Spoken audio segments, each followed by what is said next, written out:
Hey guys, it's Sam and this is my spoilery Gush video for The Heart of Betrayal by Mary E. Pearson. As I said, this video will have spoilers in it, so if you have not read this book, go check out my spoiler-free review, which is linked down below. So first off, as you guys probably know, I absolutely adored this book. I can pretty much think of almost no faults in this book. I loved it so much. I loved it as much as I loved The Winter's Crime, which was my favorite sequel of the year so far, but now it's tied with this book.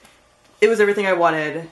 I am so happy. So I reread The Kiss of Deception right before reading this book and tabbed a bunch of things, and I'm so glad that I did that because I feel like I had a more immersive experience with this book because of all the things that I reminded myself of in The Kiss of Deception. As far as the world building, I love how Mary E. Pearson puts different parts of their religious texts in there, because when you go back and reread The Kiss of Deception and you see some of those, they're so relevant to this book, and even the ones in this book are relevant. I'm sure when I go back and reread this book, I'll be like, oh, look at that foreshadowing. It's just so wonderful. I love when books include kind of religious text snippets in there because it just adds so much to the culture and the world and how everything is kind of framed.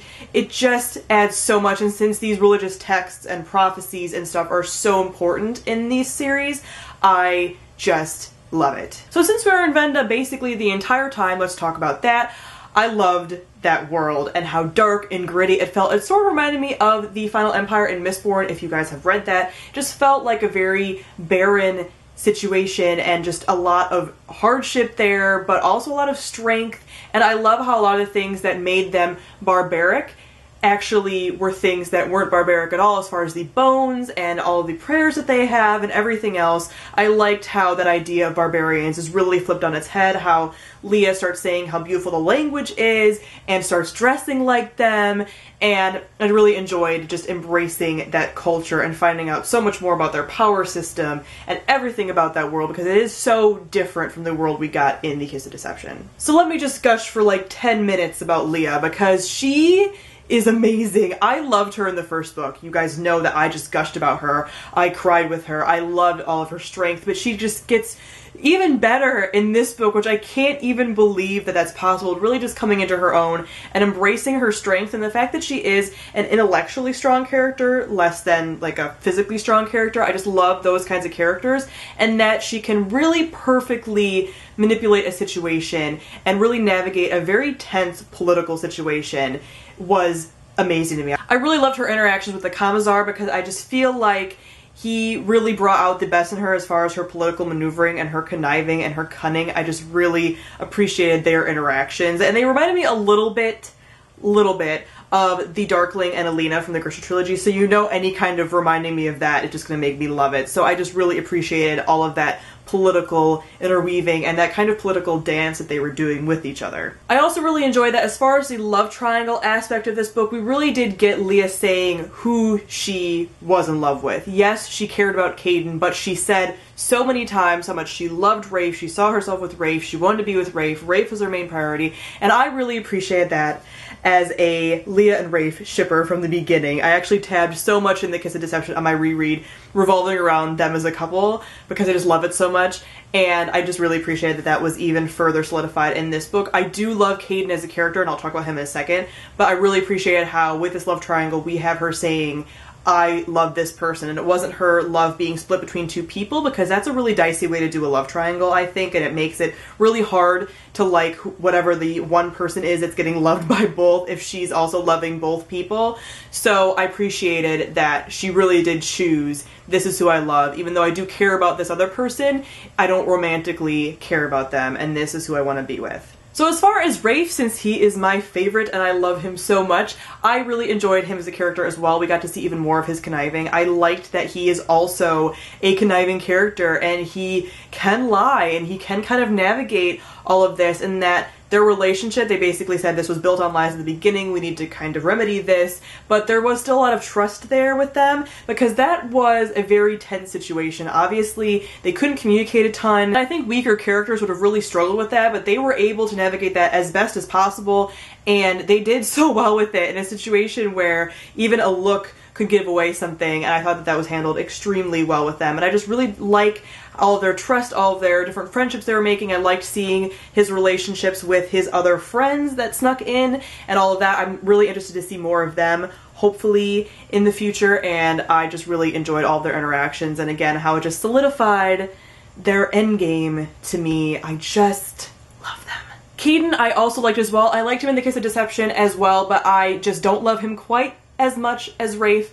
I loved the backstory we got with him. I was not expecting him to be from a noble family from Morgan. I was not expecting that at all. My jaw dropped. I was not expecting it. I thought maybe he was going to be from a noble family from Venda, but I never thought it was going to be that he was from there. And now I'm kind of thinking, like, who could he be the son of? And I'm kind of thinking that maybe he could be the son of somebody that's in the palace, like one of her king's advisors, that I think has some potential. I'm thinking almost the vice regent, which I know is weird and counterintuitive, but I feel like he was brought up as being like this really great guy, and I could kind of see him being actually the not good person.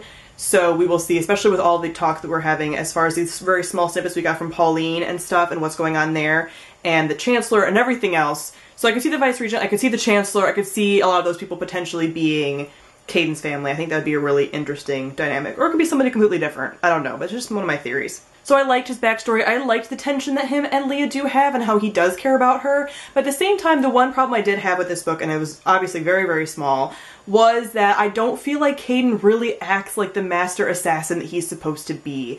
He's always told as being this assassin that's been trained since he was a kid, that he's so loyal to Venda, he's so loyal to the Commissar, that he would do anything for his country, but he sways a bit with Lia, and I just don't find that very convincing, honestly. I just don't get those snippets of him being this, like, badass assassin that will slit throats and everything else. You know, he shows sympathy to the prisoners, he shows sympathy to Lia, and maybe that's a symptom of him changing because of her influence on him and her positive influence. But at the same time, we didn't get to see a lot of him being this badass assassin who will do anything for his country and who has killed so many people and all of that. So I find his character a little bit shaky because I just don't feel like he aligns with what an assassin should be and with what we're told he is.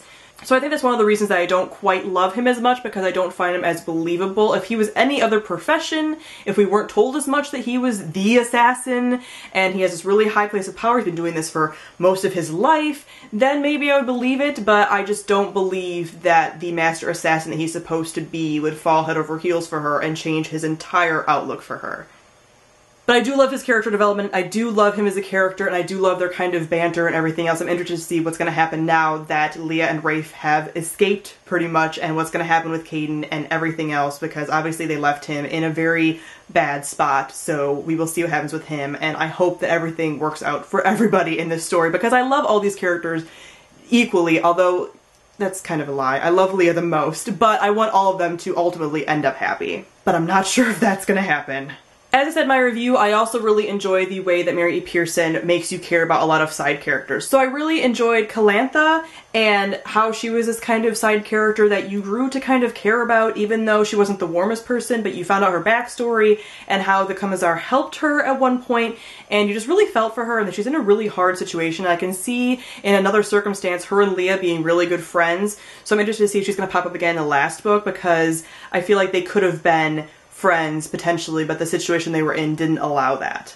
As far as the Commissar, I loved him as a character as well. A little sad that he did die ultimately, because I thought that he was just such a great evil character, but also kind of morally gray, kind of an anti-villain, because he honestly believed he was doing the best for his people, and he was doing everything for his people, and that is the definition of an anti-villain, where they are doing something for a good reason, but they are doing something also really horrible for a good reason. So I did enjoy him as a character, and his connivingness, and just his evilness, and his kind of swagger, and how he was good at points, and he had these glimpses of being a good person, and he was helping people, then he would also slice throats in an instant, and I just thought he was very fascinating as a villain, and I really enjoyed him. But now with him being gone, I'm wondering who this dragon that the prophecy has been talking about is actually going to be. I also enjoyed all of Lia's interactions with the little kids and all the different clans, and how she was welcomed into those clans kind of through the children, and her telling stories. I thought that was very beautiful. I liked that there was a traditional symbol of femininity as far as like storytelling to children, stuff like that, seen as a strong point, you know, that she was storytelling almost in a very maternal way to all of these Vendan people, and I just really appreciated that part of her character and all of the different side characters that were involved in that. Also really intrigued about Grizz and how he finally found out that he's kind of a spy and that he knew one of Rafe's friends and all of that. I like that that was finally revealed because I was so intrigued about that with Kiss of Deception. So I'm glad we kind of know more about that. I'm interested to see what comes of that, because honestly, he wanted her to stay. He named her the new Commissar, even though it almost killed her. Idiot. And I'm interested to see what happens with that, if he drags her back, if she becomes part of Venda and their culture, because she did kill the Commissar. So what happens now? Who becomes the leader? All of that kind of thing. Very intrigued. She obviously grew to really love those people and see that they were a broken people and it wasn't their fault that all these bad things happened to them.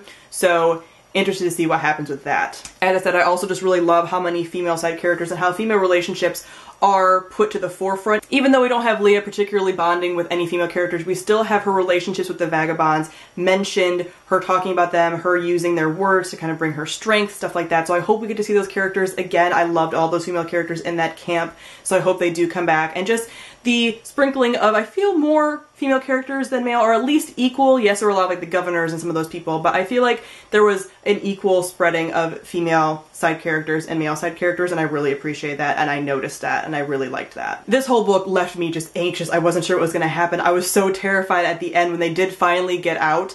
I really thought at the end that Lia was going to be dead. I knew that Mary E. Pearson could rip out my heart in that way. I was hoping she didn't, and I'm glad that Lia did, you know, breathe, and they're going, and hopefully everything will be fine. Rafe has her, hopefully it's fine, but I was terrified that he wasn't going to find her and that would just be the end of her, and yeah, I was definitely thinking that was a possibility. So I'm very scared. I hated this cliffhanger. I loved it and hated it at the same time, but I'm very interested to see what happens in the next book.